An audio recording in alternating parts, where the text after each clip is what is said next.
예.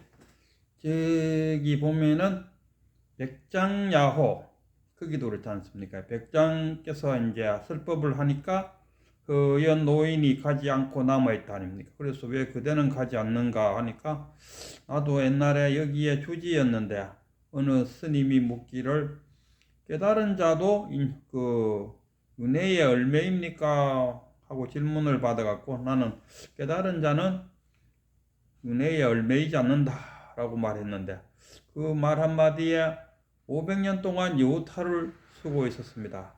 그래서 저에게 좋은 이야기를 한마디 해주십시오 하니까 백장이 바로 이야기하지 않고 그래? 그러면 그 스님이 묻듯이 그대가 나에게 물으시오. 그대가 나에게 물으시오. 물으면 내가 답을 하겠다.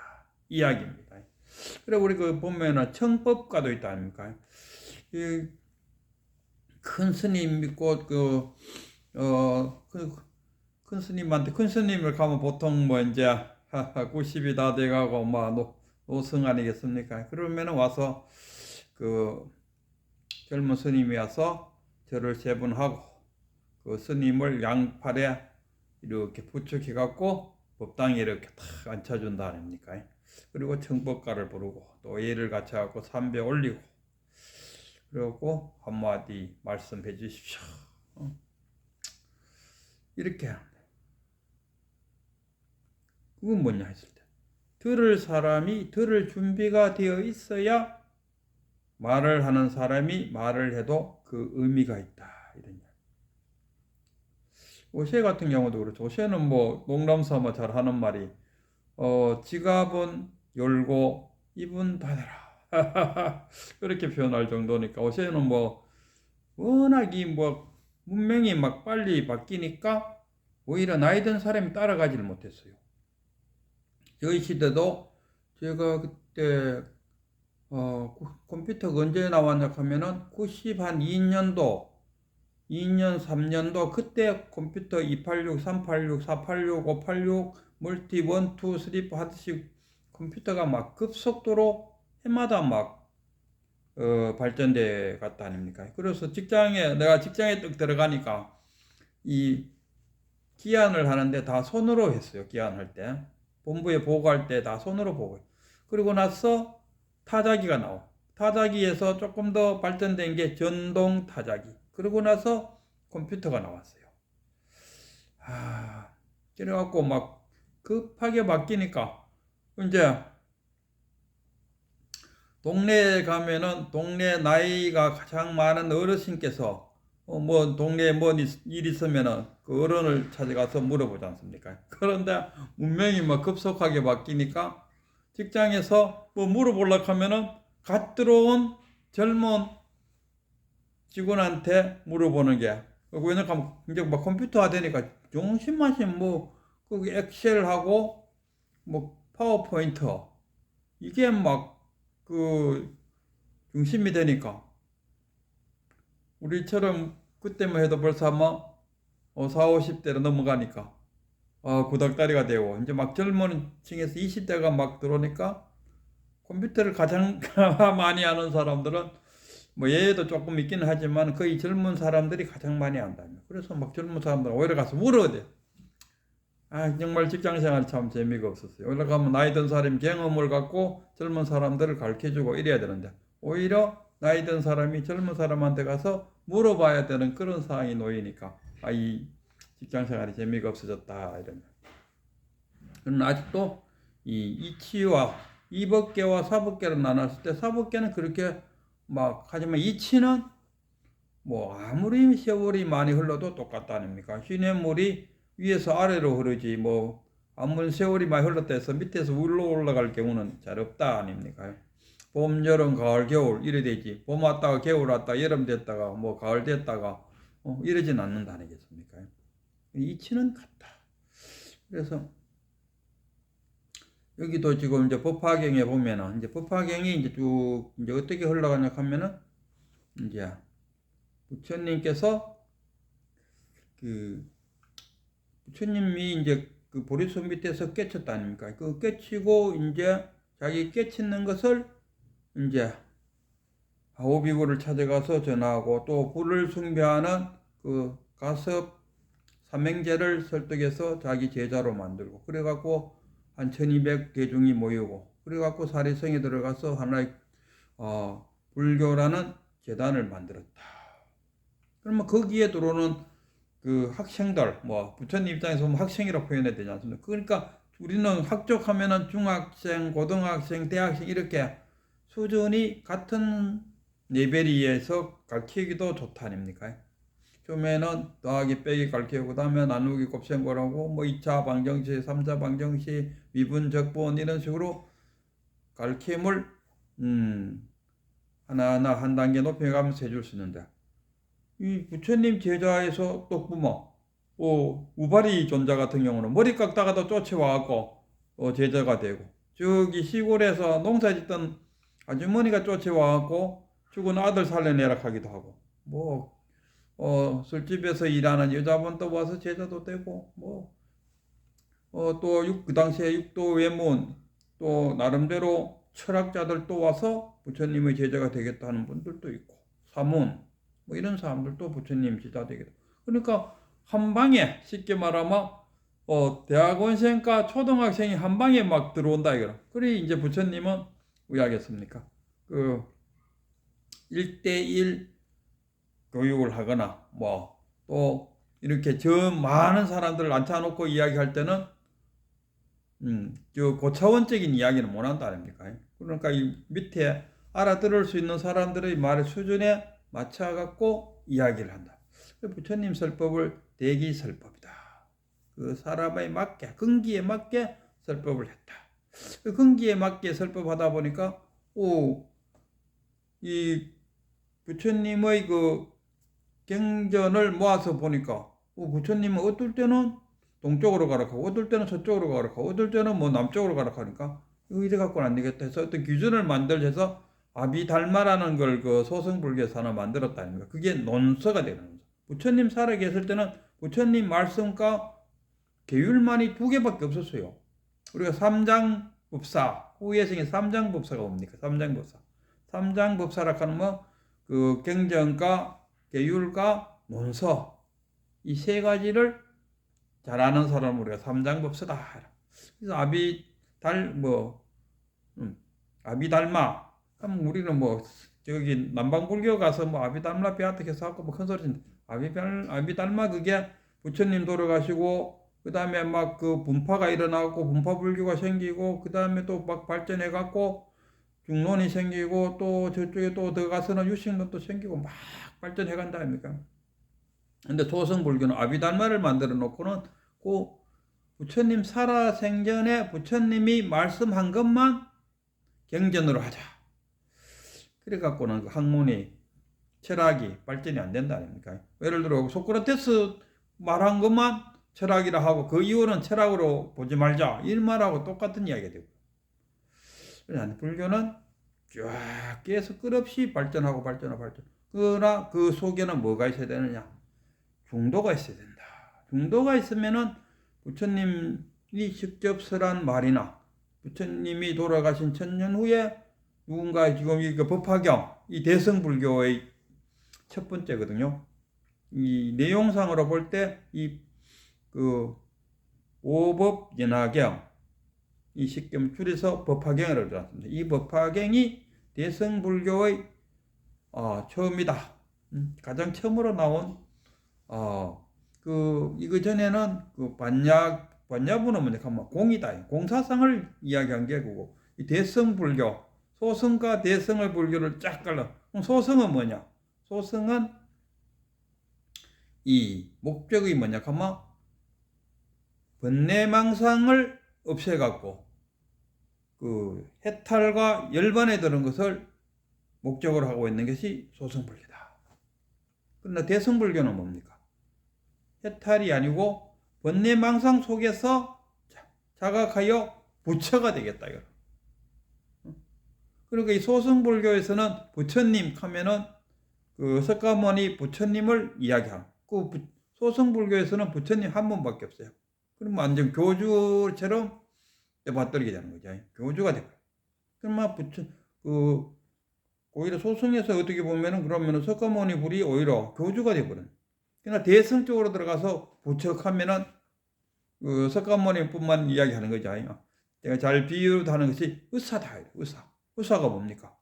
그 사람을 치료할 수 있는 기술을 배워갖고 자격증을 딴 사람. 그게 의사잖아요. 그럼 뭐 부처는 뭐냐? 대승불교에서의 부처가 뭐냐 했을 때 깨달은 사람. 부처, 붙다. 인도말로 붙다. 그게 뭐냐? 깨달은 자. 깨달은 자는 누구나 할 것 없이 다 부처다. 깨달았다는 것은 뭡니까? 견성했다는 이야기인데, 견성한 자는 조사나 석가모니 부처나 내나 같은 자리라. 깨치고 보면 그 자리입니다. 그 자리. 그 석가모니 부처가 깨친 거나 저기 뭐 조주선사나 해능 선사나 그분들이 깨친 거나 내가 깨친 거나 자리는 똑같은 거. 깨치 보면 그 자리 외에는 뭐 없다. 그거 오직 이것뿐이다. 오직 이것뿐이다. 이겁니다. 한 물건 그 자리 본래 진여본성 뭐 이름이야 뭘 갖다 붙이든지 딱 그 자리. 그래서 이 데스기 지금 법화경이 이제 어째 구성되어 있냐 하면은 어느 날 이제 부처님이 뭔가 이 뭡니까 이 법화경 하여튼 제가 볼 때는 부처님이 돌아가시고 500년 후에 대승불교가 일어났다. 그래서 많은 경전이 일어난다. 법화경, 금강경, 하엄경, 열반경, 개사고 쫙막 만들어졌다 아닙니까? 능엄경, 그 후로 쫙 만들어 그게 다 우리 대승불교. 결국은 제가 볼 때는 대승불교 경전이라고 말을 하는데 이 소설 같은 느낌이 들어요. 그리고 이 대승불교에서 이 경전에 보면은 지금 또 여기 보면 어떻게 되냐 하면은 부처님의 법문을 듣기 위해서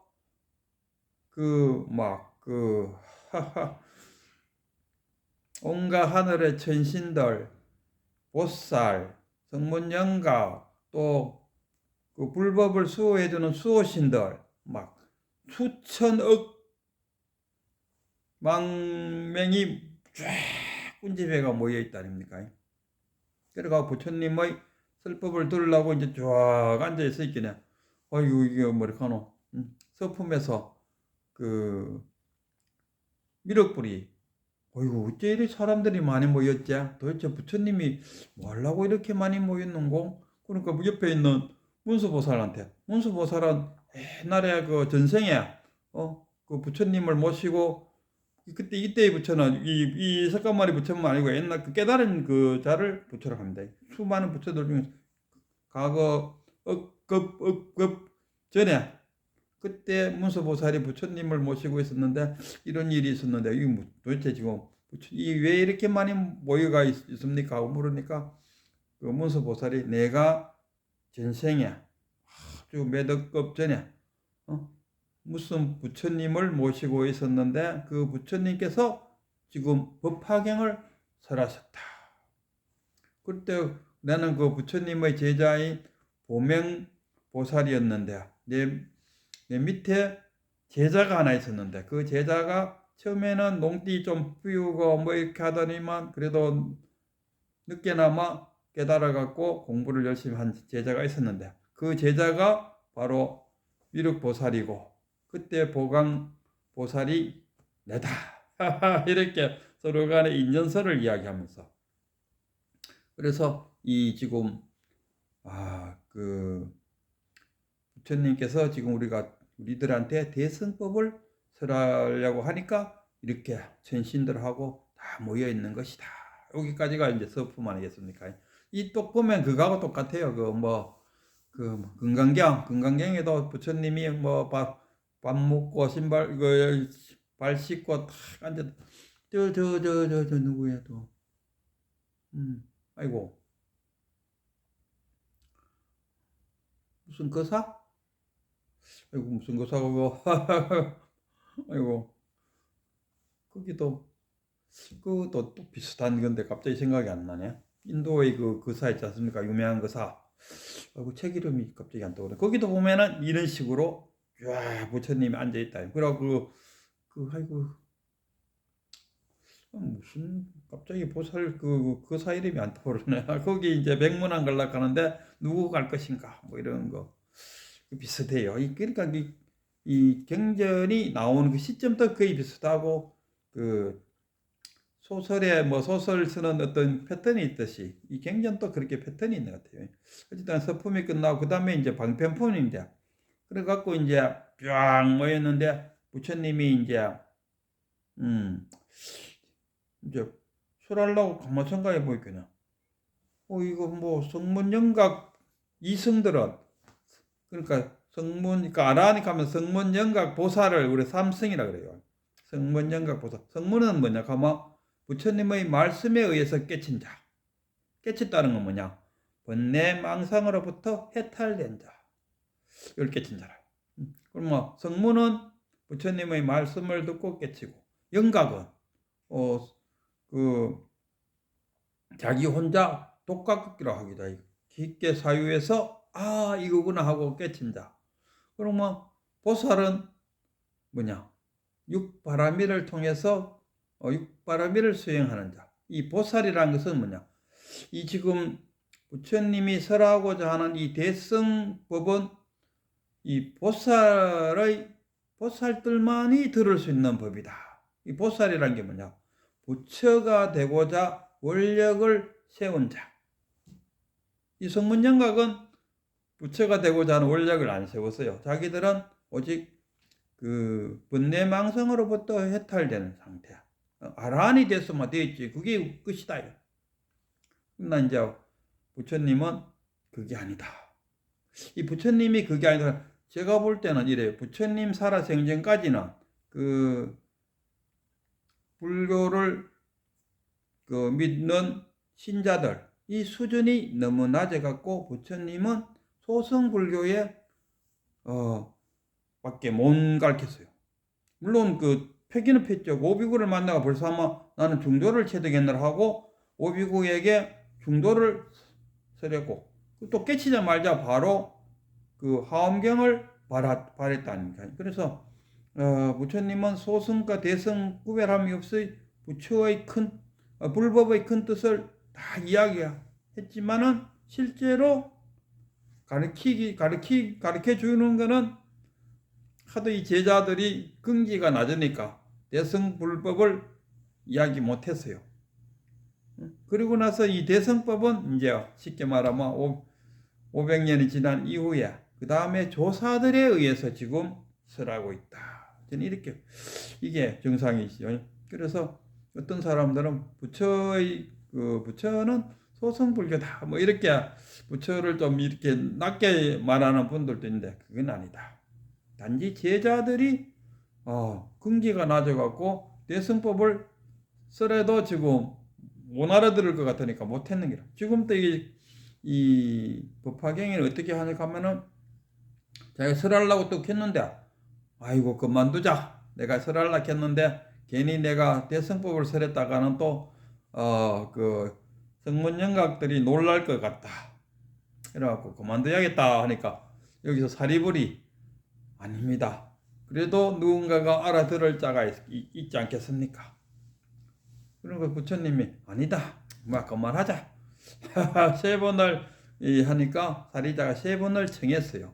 그래서 그래? 그렇다면은 내가 한번 대승불법을 이야기하겠다. 이 대승법은 부처가 되는 법인데 이 부처가 되는 이 큰 법을 들으려면은 듣는 자의 마음가짐이 되어 있어야 되는데 어떤 마음가짐이 되어 있어야 되느냐 하면은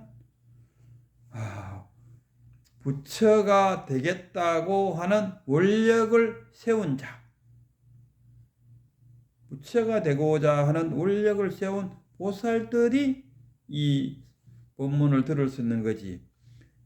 그 소승처럼 이승 그 성문영각자들은 번뇌망성으로부터 해탈되는 것을 그 목적으로 두고 있는 그런 자들은 또 여기 보면은 500대중이 뭐 나가버렸다 하기도 하지 않습니까? 그런 자는 내 설법을 들으면은 놀라고 경이로울 것이다. 그래서 지금부터 그 사리불이 그렇게 간청을 하니까 내가 이야기를 하는데, 이 대승법을 들을 수 있으려면은 부처가 되고자 하는 원력을 세운 보살들이 되어야 내 이 설법을 들을 수 있을 것이다. 이렇게 이제 시작됩니다. 이제 그래서 이제 방편폰이 쫙 이제 또 전개되고 있죠.